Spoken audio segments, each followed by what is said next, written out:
নমস্কার, টিডি exam Challenger YouTube চ্যানেলে তোমাদের সকলকে স্বাগত জানাই। আজকের এই পর্বে দিল্লি সুলতানি যুগের পার্ট 4 এটি আলোচনা করব। এটি এই পর্বের শেষ ভিডিও। আজকের প্রথম প্রশ্ন দেখো, বলা হয়েছে আলাউদ্দিন খলজির সেনাপতিদের মধ্যে সে যুগের শ্রেষ্ঠ বীর হিসাবে পরিচিত সেনাপতি কে ছিল? এই প্রশ্নের সঠিক অ্যান্সার হবে জাফর খান সেই যুগের শ্রেষ্ঠ বীর সেনাপতি হিসাবে পরিচিত। পরবর্তী প্রশ্ন, বলা হয়েছে লোদি বংশের প্রতিষ্ঠাতা কে? লোদি বংশের প্রতিষ্ঠাতা কে? চারটে অপশানের ভেতর এই প্রশ্নের সঠিক অ্যান্সার হবে অপশান সি, বহলুন লোদি, লোদি বংশের প্রতিষ্ঠাতা। পরবর্তী প্রশ্ন, সুলতানি যুগের সরকারি ভাষা কী ছিল? সুলতানি যুগের সরকারি ভাষা ছিল ফার্সি, অপশান এ সঠিক অ্যান্সার। পরবর্তী প্রশ্ন, ইলতুৎমিশের রাজত্বকালে দিল্লি সুলতানির রাজধানী কোথায় ছিল? ইলতুৎমিশের রাজত্বকালে সুলতানির রাজধানী কোথায় ছিল? তো এই প্রশ্নের সঠিক অ্যান্সার হবে এটি দিল্লিতে ছিল, অপশান বি সঠিক অ্যান্সার। পরবর্তী প্রশ্ন, দিল্লির সুলতানির কোন রাজবংশ সবচেয়ে কম দিন রাজত্ব করেছিল? এটা রাজত্ব হবে, ঠিক করে নেবে। তো দিল্লির সুলতানির কোন রাজবংশ সবথেকে কম দিন রাজত্ব করেছিল? সঠিক অ্যান্সার হবে খলজি, অপশান এ সঠিক অ্যান্সার। পরবর্তী প্রশ্ন, কোন সুলতান উৎপাদিত শস্যের 50% বা 50% ভূমি রাজস্ব হিসাবে ধার্য করতেন?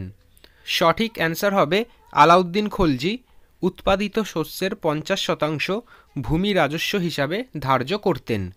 পরবর্তী প্রশ্ন, কোন রাজবংশ তুগলক বংশের পরে ভারতে রাজত্ব করেছিল? কোন রাজবংশ তুগলক রাজবংশের পরে ভারতে রাজত্ব করেছিল?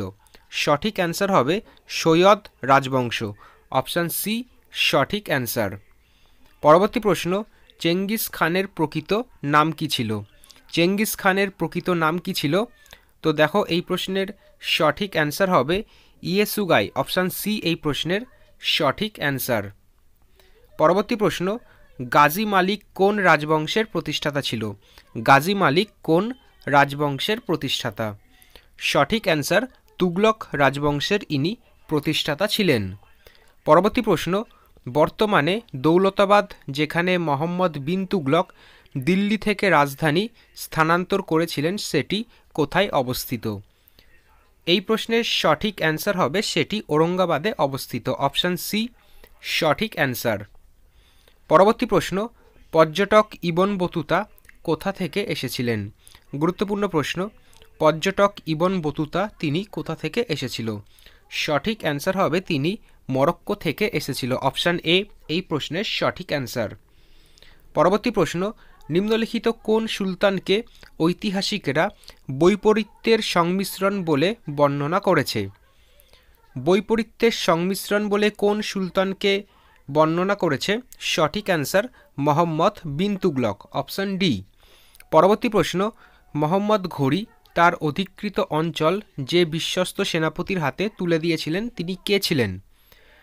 তো দেখো এই প্রশ্নের সঠিক অ্যান্সার হবে কুতুবুদ্দিন আইবক, অপশান ডি এই প্রশ্নের সঠিক অ্যান্সার। পরবর্তী প্রশ্ন, দিল্লির সিংহাসনে বসা প্রথম মহিলা শাসিকা সুলতান রাজিয়া কোন সুলতানের কন্যা ছিলেন? গুরুত্বপূর্ণ প্রশ্ন, তো সুলতান রাজিয়া কার কন্যা ছিল? সঠিক অ্যান্সার হবে ইলতুৎমিশ, অপশান সি সঠিক অ্যান্সার। পরবর্তী প্রশ্ন, কবে দিল্লির সুলতানি শাসন শুরু হয়েছিল? কোন সালে দিল্লির সুলতানি শাসন শুরু হয়েছিল?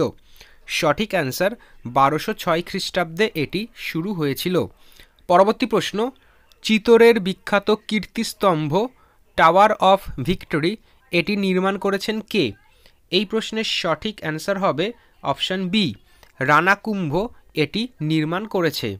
পরবর্তী প্রশ্ন, দিল্লির সেনাপতি যিনি সফলভাবে মাদুরাই তথা দক্ষিণ ভারত জয় করেছেন তিনি কে ছিলেন?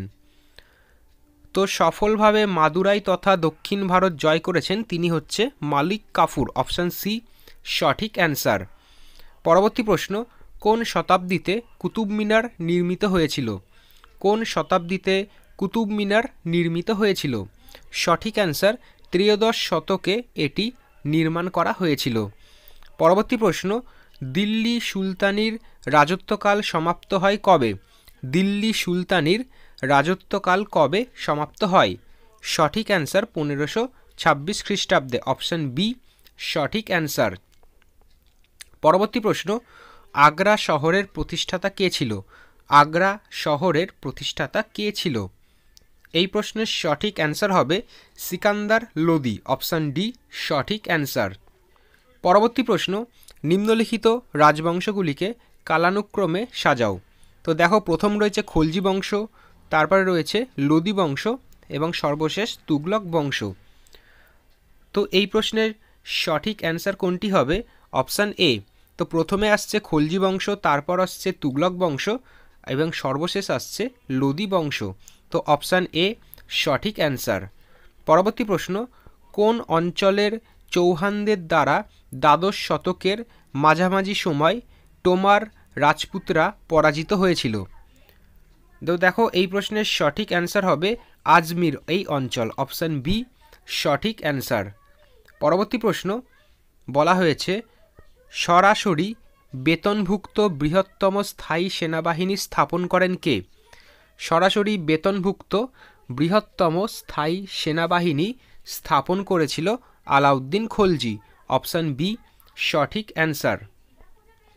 পরবর্তী প্রশ্ন, প্রথম কোন সুলতান বিশুদ্ধ আরবীয় মুদ্রা চালু করেছিল? প্রথম কোন সুলতান বিশুদ্ধ আরবীয় মুদ্রা চালু করেছিল? তো এই প্রশ্নের সঠিক অ্যান্সার হবে ইলতুৎমিশ এটি চালু করেছিল, অপশান সি সঠিক অ্যান্সার। পরবর্তী প্রশ্ন, তৈমুর লংয়ের আক্রমণের পর ভারতে কোন রাজবংশ প্রতিষ্ঠিত হয়? তৈমুর লংয়ের আক্রমণের পর ভারতে কোন রাজবংশ প্রতিষ্ঠিত হয়? সঠিক অ্যান্সার সৈয়দ রাজবংশ এটি প্রতিষ্ঠিত হয়েছিল। পরবর্তী প্রশ্ন, নিম্নলিখিত কোন সুলতান ইকতা ব্যবস্থার অবসান ঘটিয়েছে? কোন সুলতান ইকতা ব্যবস্থার অবসান ঘটিয়েছে? সঠিক answer Alauddin Khalji, option A. পরবর্তী প্রশ্ন বলা হয়েছে দিল্লির লোদি সুলতানরা ছিলেন কোথাকার? দিল্লির লোদি সুলতানরা ছিলেন কোথাকার? সঠিক অ্যান্সার তারা আফগানের ছিল, অপশান সি সঠিক অ্যান্সার। 28 দাগের প্রশ্ন, মোহাম্মদ বিন তুগলকের প্রকৃত নাম কি? গুরুত্বপূর্ণ প্রশ্ন। মোহাম্মদ বিন তুগলকের প্রকৃত নাম হচ্ছে জুনা খা, অপশান এ। পরবর্তী প্রশ্ন, তৈমুর লং কবে ভারত আক্রমণ করেছিল? তৈমুর লং কবে ভারত আক্রমণ করেছিল? সঠিক অ্যান্সার 1398 খ্রিস্টাব্দে তিনি ভারত আক্রমণ করেছিল। আজকের এই পর্বের শেষ প্রশ্ন, সুলতানি যুগে ভূমি রাজস্বের সর্বোচ্চ গ্রামীণ কর্তৃপক্ষ ছিলেন কে? সুলতানি যুগের ভূমি রাজস্বের সর্বোচ্চ গ্রামীণ কর্তৃপক্ষ কে ছিল? সঠিক অ্যান্সার চৌধুরী, অপশান এ সঠিক অ্যান্সার। তো আজকের মতো এইটুকুনি। পরবর্তী ক্লাসে আবার নতুন একটি টপিকের ওপর আলোচনা করা হবে। ধন্যবাদ।